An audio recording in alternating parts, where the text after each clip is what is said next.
Horus may have been the most capable Primarch, but he got played by his brother Alpharius, and if Horus had been as smart as his brother, he would have realized that not only was he manipulated, but humiliated as well.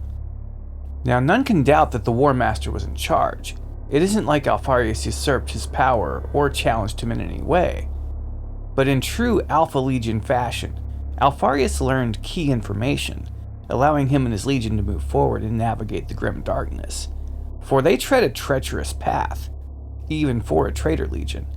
With a bit of hyperbolic drama, a display of honest displeasure at being disrespected by lesser beings, and some political sleight of hand, Alpharius walked away from the table with all the aces, and Horus thinking he had the advantage.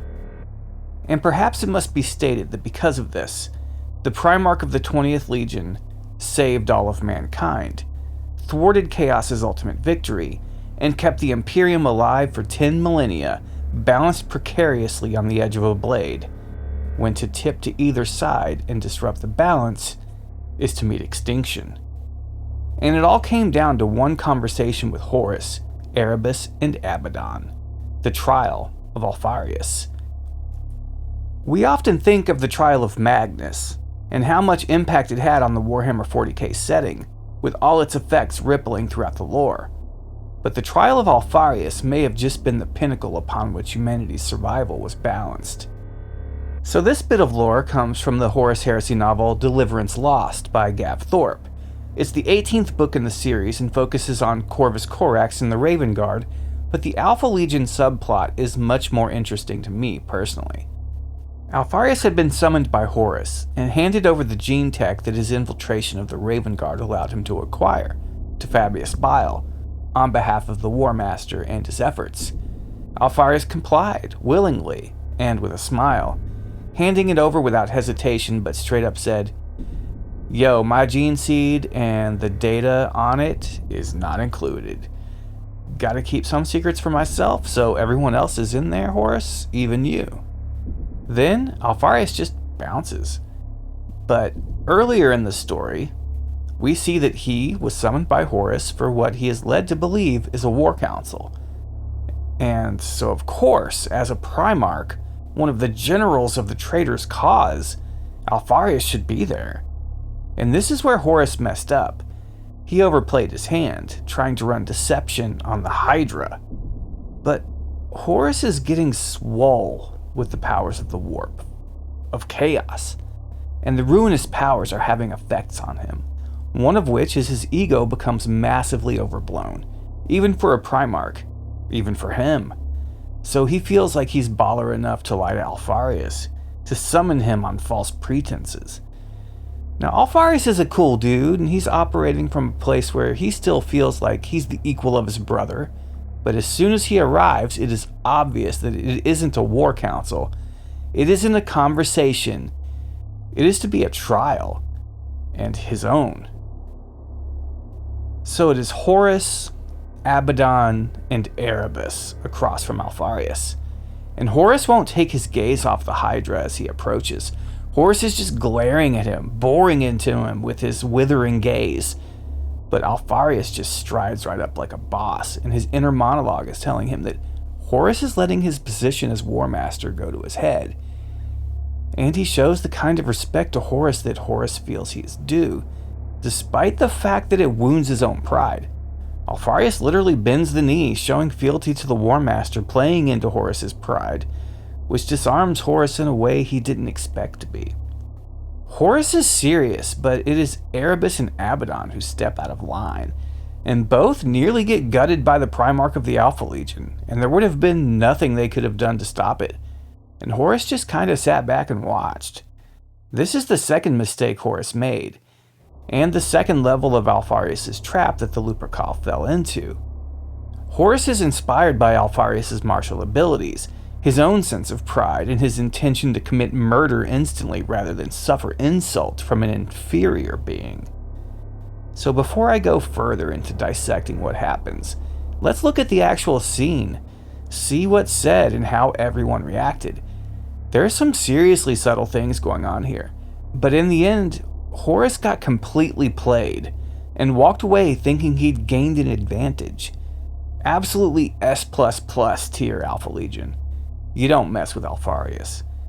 But when he shows up, Alpharius sees Horus as posturing himself like a Roman emperor, and does not see Alpharius as an equal, nor does he intend to act as if he does. And Alpharius notes that Horus is much, much bigger than he is. He's still a Primarch, but he's the smallest one, and Horus has tree trunk-sized arms that the Hydra literally notes could tear him limb from limb. He's literally walked right into the lion's den, so to speak. So, from Deliverance Lost, Chapter 2. Their relationship had changed. That much was clear. The Primarchs had once been brothers, equals. When Horus had been made Warmaster, he had been treated as the first among equals. Looking at Horus now, Alpharius was left with no doubt that Horus considered himself master, a lord to whom fealty was owed. The obedience of his co-conspirators was no longer demanded, it was expected. There was also no mistaking the Warmaster's perception of his role in the coming meeting. He was the judge at a trial. His eyes remained fixed on Alpharius as the Primarch walked to the center of the room. The gloomy surrounds, the half-lit shapes at the edge of vision, were a crude trick, Alpharius told himself, only capable of intimidating lesser individuals. For all that, the Primarch of the Alpha Legion felt a cold trickle of uncertainty creeping through his gut. At the Warmaster's right shoulder stood First Captain Abaddon, fully armored and with a power sword at his hip. He had a look that matched his reputation. His hard eyes were those of a stone-hearted killer. At the Warmaster's left was the word-bearer Erebus, his armor painted a lavish crimson, adorned with golden sigils and hung with fluttering pieces of parchment covered with tiny scrawls of Lorgar's meandering litanies. The word-bearer leaned closer and whispered something in Horus's ear, so quiet that even Alpharius' superhuman hearing could not detect it. The Warmaster looked sharply at the Primarch of the Alpha Legion, eyes narrowing. "It would be unwise to take my name in vain, Alpharius," said Horus, fingers tightening with anger. "You claimed my authority and misled Angron and his World Eaters, allowing Korax and his Legion to escape. Perhaps your conversion to our cause is less than complete?" added Erebus, before Alpharius could reply. The Alpha Legion's Primarch held his tongue for the moment, quickly adjusting his demeanor in the face of Horus's hostility. He stood in front of the Warmaster, helm under one arm, head bowed in obeisance. The picture of the diffident servant. Abaddon put his hand to the hilt of his sword and growled. "Your duplicitous nature is well known," said the captain, teeth bared in anger. "The Warmaster saw fit to bring you into the light of his plans. I hope you have not made a mockery of his fair judgment." "I seek to place Horus on the throne of Terra, the same as you," replied Alpharius, lowering to one knee in deference. It was an instinctive reaction, though such submission grated at the Primarch's pride. "If I acted out of turn, it is only because circumstance forced me to make a decision quickly." "I've not yet heard an explanation for your actions," said Horus. The Warmaster's gaze was piercing, as if trying to bore into the Primarch's mind to see his thoughts. Alpharius matched the stare without fear. Horus knew nothing of the Alpha Legion's true aims. If he had any inkling of the part made out for him by the Cabal, Alpharius would already be dead. "I consider it a grave crime to usurp my authority, a crime compounded by the severity of the consequences." "The Raven Guard have not yet been apprehended," said Erebus, a sneer twisting his lips. "Though but a shadow of their former strength, it was foolish to allow them to escape." "You must trust me," said Alpharius, ignoring the two legionaries. His attention focused on his brother Primarch. It was the Warmaster's will, or whim, that needed to be swayed to Alpharius' cause. The military potential of the Raven Guard has been expended. They are no physical threat. Their survival, Korax's escape, will play a greater role in this war we have unleashed. "Will it?" Abaddon spat the words, his scorn etched into the creases in his brow. "What greater role?" Alpharius kept his gaze on the Warmaster. noting that his displeasure did not seem so deep. It was clear that he did not have Horus's full trust, but Alpharius did not care for that. His brothers had always been wary of the Alpha Legion, always suspicious of their methods, if not their motives. Horus was no different. He had consistently underestimated the power of subterfuge, eschewing the subtler weapons of espionage and misdirection in favor of overt action. Alpharius had not answered the Warmaster's summons to excuse his actions. He had come to persuade Horus of their merit, that he could do so without the interference of the other Legion commanders was an advantage. The Alpha Legion have infiltrated the Raven Guard, Alpharius said bluntly. He saw Horus's eyes widen slightly with surprise, and suppressed an expression of pleasure at the Warmaster's nonplussed moment. Far from an admission of guilt, it was a declaration of strength, the unveiling of a weapon that the Alpha Legion kept hidden. Alpharius could see the calculation behind the Warmaster's eyes. If the Alpha Legion could infiltrate the Raven Guard, they could have done the same to any Legion. The Warmaster cocked his head to one side, momentarily perturbed, his eyes flicking away from Alpharius for the first time since he had entered, glancing at Abaddon.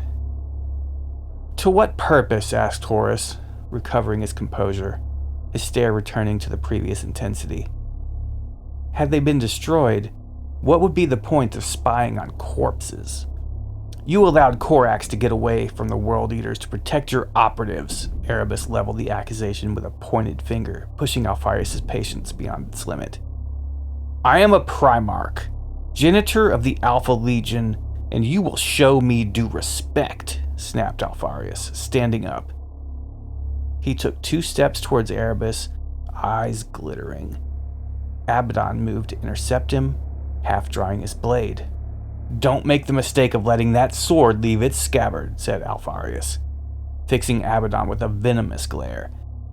"I may prefer to work in subtle ways, but if you continue to insult me, I will slay you here and now."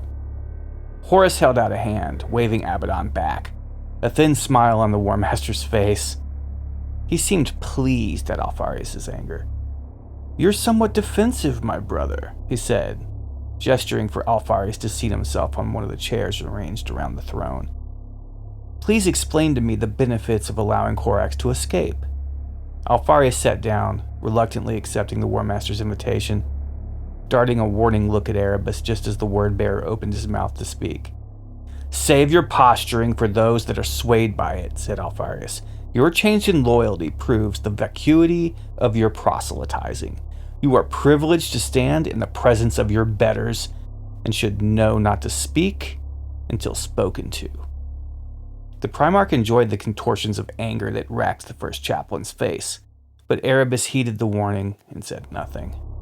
"I have good information that Corax will attempt to return to Terra," Alpharius said, turning his attention back to Horus. "He will entreat the aid of the Emperor and be given access to some secret of old night that we can use to our advantage." "From where does this good information come?" asked Horus, affecting disinterest, though Alpharius could see that the Warmaster was intrigued. "We each have our means and sources," replied Alpharius, flicking a meaningful gaze towards Erebus. "The Alpha Legion have made it their business to know as much as possible about their fellow conspirators." And Alpharius was well aware of the strange rituals that Lorgar and his word-bearers now indulged in. The Alpha Legion's allies in the Cabal had furnished them with much information concerning the primordial annihilator, the power of chaos. It would not hurt to pretend that the word-bearers were not the only legion who had influence with the powers of the warp. "I am not of a mind to share mine with you at the moment." "Are you not?" said Horus, irritated. "Why would you keep secrets from me?" "Perhaps it's just my nature to do so. Secrecy is my best weapon." Alpharius smiled apologetically and gave a slight shrug. "Also, I do not believe myself or my legion indispensable in your endeavors, so it would be unwise to surrender the few small advantages I possess. I know that my behavior in the past and in recent times does not engender trust, but I assure you that this information is not only legitimate, but accurate." "I will accept your assurances," said Horus. for the moment. He leaned back in his throne, visibly relaxing as if to back up his words. Alpharius knew not to be lured into a sense of security. The Warmaster's temper might change at a wrong answer from him, or a sly word from Erebus. What is your intent? We will allow Corax to obtain whatever it is he seeks, and then take it from him, turning it to our purpose. How do you think your operatives will remain undetected? Abaddon asked. Our reports show that less than 4,000 Raven Guard fled from Angron. New faces will be easily spotted, your legionaries exposed. That is why they wear old faces, Alpharius told him. He smiled and explained further when the others' frowns deepened. The Raven Guard were scattered as they fled the massacre of the drop site. It was several days before they convened their strength again, during which time many were cut down and pursuit and anarchy reigned throughout their organization.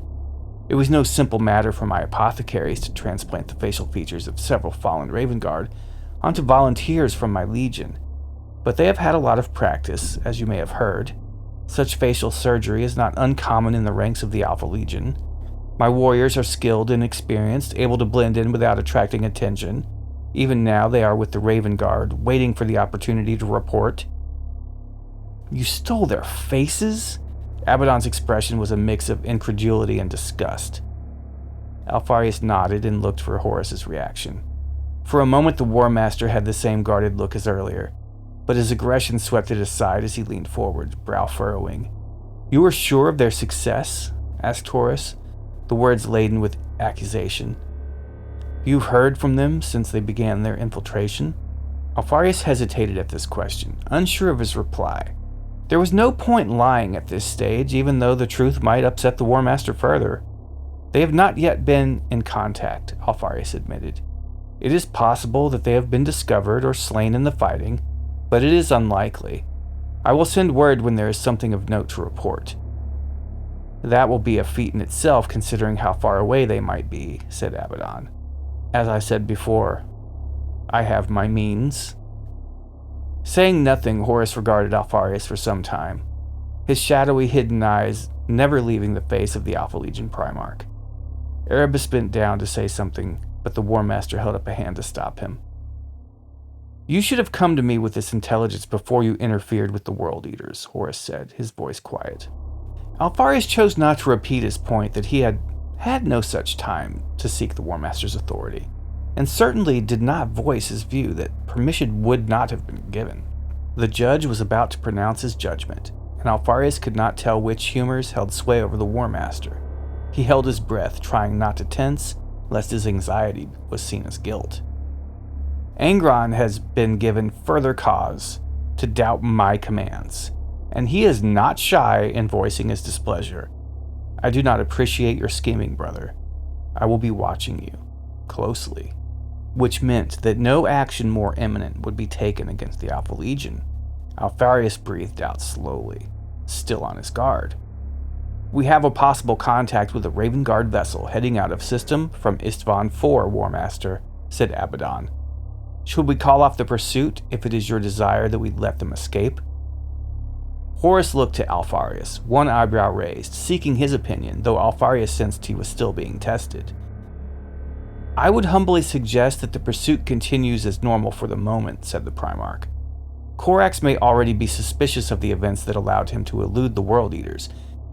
Any further deficiency in our attempts to bring him to battle might cause him to act with greater caution and ultimately thwart the reasons for allowing the Raven Guard their freedom. I concur, said Horus. I have every confidence in Corax's ability to escape my clutches without further help, and it will cause further consternation and questions among our allies if I am seen to interfere again. A wise decision, said Alpharius, bowing his head. If there is nothing more to discuss, I must return to my legion and continue the operation.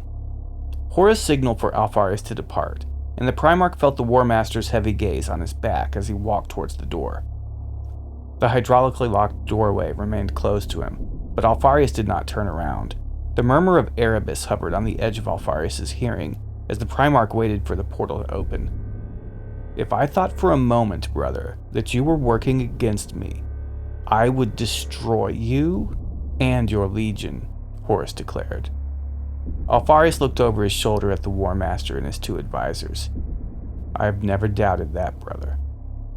The door hissed open in front of Alpharius, and he stepped out of the Star Chamber, trembling at the experience. When Alpharius had left, Abaddon asked leave of his Warmaster. "Wait a moment, XXth," said Horus. His gaze moved between Abaddon and Erebus. "If the Alpha Legion have managed to infiltrate the Raven Guard, I believe they will have no compunction about doing the same to their allies. We have already suffered from disloyalty. I will allow no further disruption. Erebus, send word to Lorgar before he leaves for Calth. I want more of his apostles spread through our forces. XXth, conduct a thorough security review of our protocols and report anything directly to me. Conduct any further purges as required." "What of Alpharius?" asked Erebus. "He plays a game with us. Of that, I am sure." "He follows his own agenda. That much is certain," replied the Warmaster. He stood up, dwarfing the 2 legionaries. "I am equally certain that we will never have definitive proof of treachery. What is the current position of his battle barge?" "The Alpha Legion is in orbit over Istvan III, said Abaddon. "Should I assign a ship or 2 to watch them?" "Yes," said Horus, "and pass on the command that the Alpha is to join my fleet before we leave the system. Let us keep Alpharius on a tight leash for the moment, until we see how his schemes play out." Okay, so there's a lot to unpack here, and on the surface, Alpharius barely skated by the skin of his teeth. The judge mode that Horus was in seemed to already have had its mind made up before the proceedings began, so Alpharius was already swimming against the tide. Alpharius was between a rock and a hard place. Horus is sure that Alpharius is deceiving him on some level, but also sure that he'll never be able to prove it. And that should tell Horus one thing, that Alpharius is smarter than he is. But that is a bitter pill to swallow for someone as prideful and arrogant as Horus as he's ascending to Chaos Champion. The Lupercal's pride and his lust for battle are what truly helped the Alpha Legion's Primarch to make it out of the room alive. The way Horus postured himself, and the way Abaddon and Erebus were so cocky told me one thing, that they had already decided that Alpharius screwed up and that he was guilty. So it was a matter of how to punish him and the severity of it. Abaddon was reminiscent of the toadie in A Christmas Story, standing behind Scott Farkas just talking trash. But it was obvious that Abaddon was nothing more than a yappy little ankle-biting dog when Alpharius put him in his place. "I will slay you right here and now." That's insanely awesome. Horus might have torn his arms and legs off afterwards, but Abaddon and Erebus both would have been cut down, and Alpharius openly stating that, and so passionately. It wasn't an act. That's how he really felt. That showed Horus everything that he needed to know to allow the proceedings to continue so that Alpharius might make his case. But the influence of the gods was already upon him. I'm going to chalk this up to Khorne's influence within the mind of the Warmaster.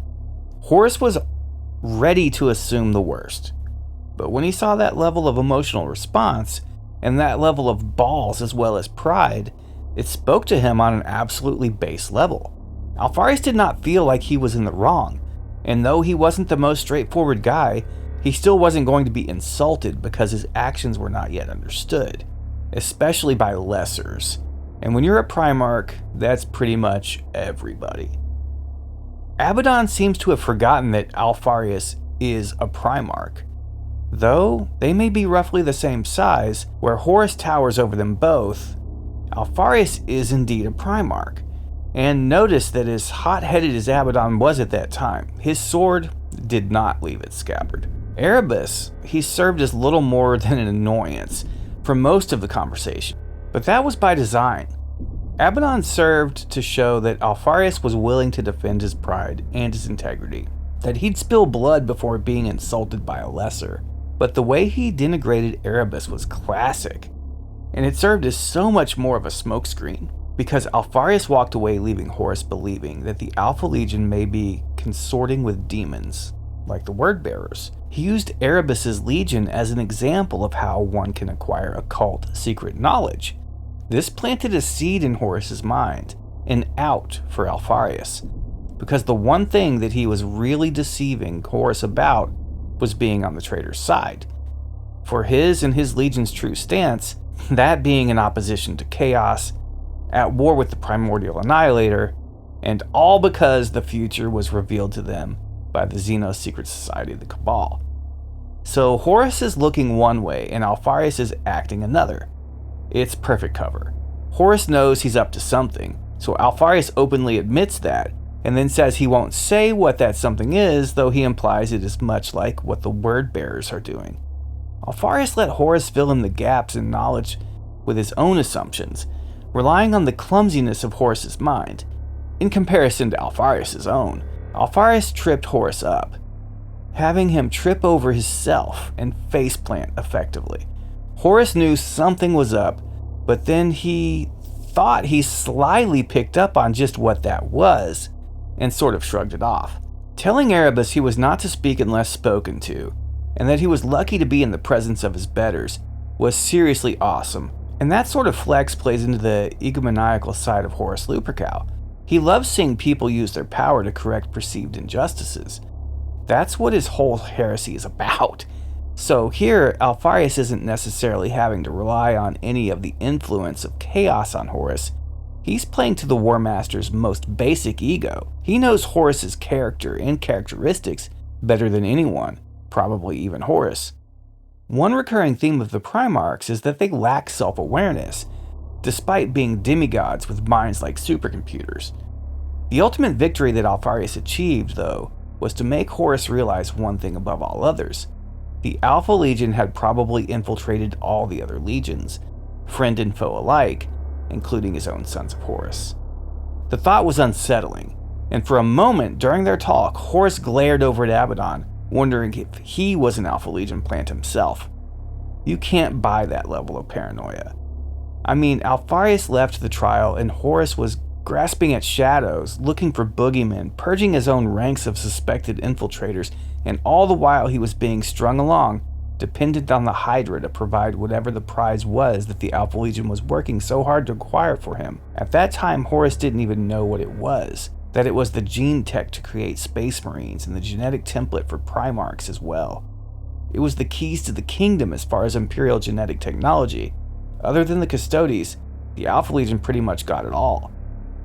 And while that is an extremely useful and powerful thing to acquire, Horus didn't even know that's what he'd be getting. And Alpharius still had him strung along, just waiting to find out what the fuss was all about. Alpharius had Horus eating right out of his hand, and all he had to do was react to disrespect accordingly.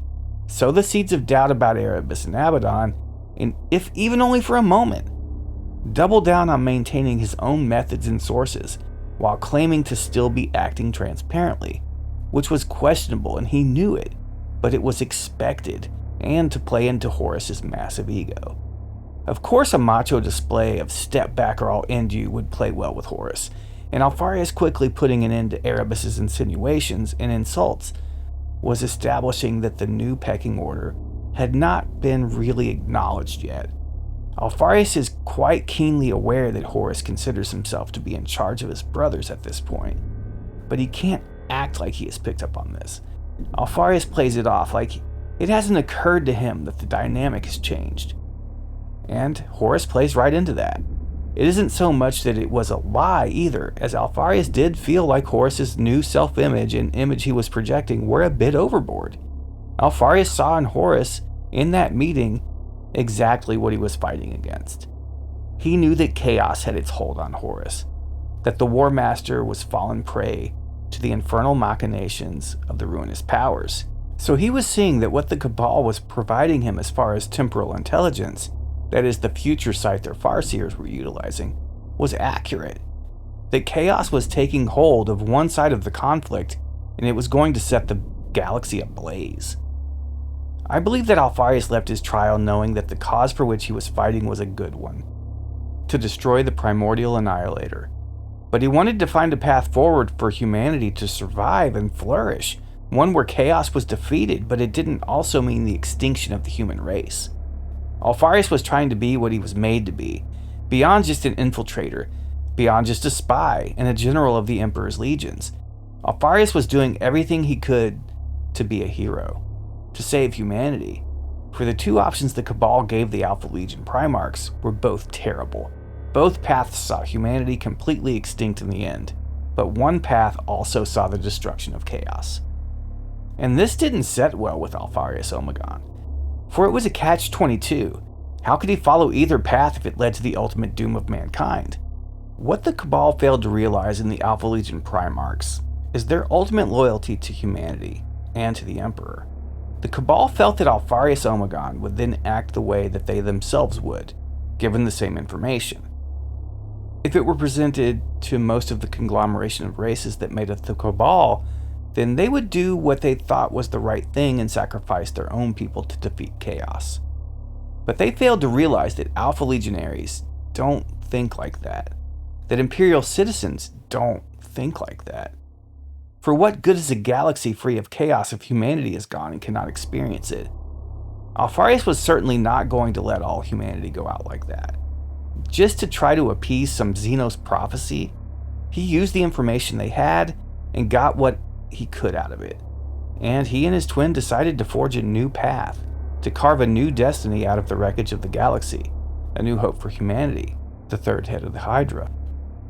Alpharius did not care whether the Eldar or the Slann or any of the other Xenos that made up the Cabal survived. Alpharius was genetically predispositioned to disregard Xenos life and consider it less than human in value. I'd say that any Primarch would see the entirety of the Eldar race burned alive to save even the smallest modicum of humanity. That's their purpose. Alpharius played Horus, but not to keep things on the up and up with the Cabal. Alpharius played Horus because he knew that the Warmaster was beyond true reason at that point, that he'd become consumed, obsessed, possessed, and was a shell of his former self.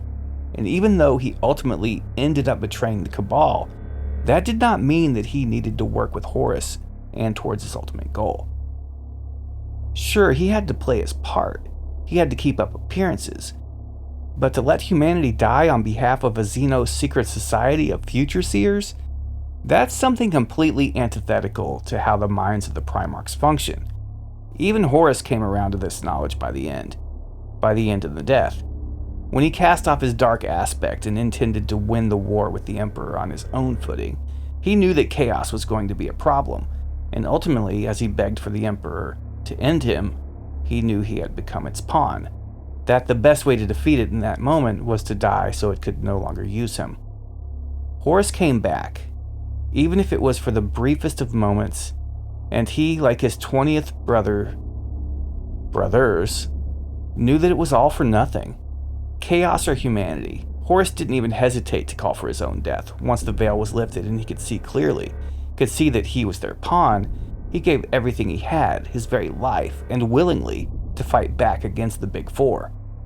Horus is a case of corruption getting in and darkness consuming his soul.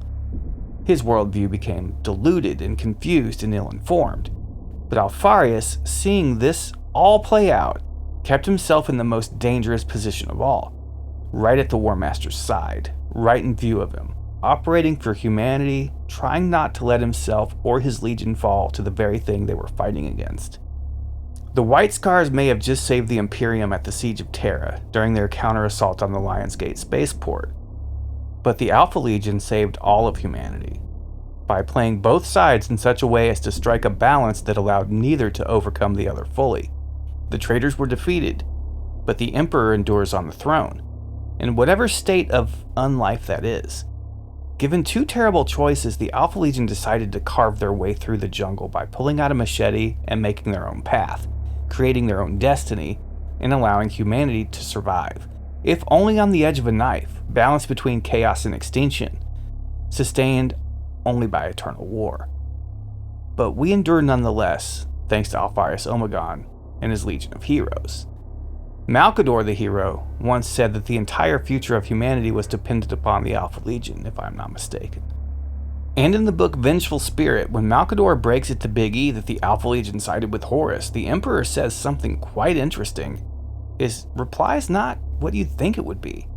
Malcador is telling the Emperor that the Ruin Storm has cut off the 500 worlds of Ultramar, and that is why Big E cannot see what's going on there, and he tells the Emperor that the Lion has gone to bring Guilliman to heel rather than going to Terra.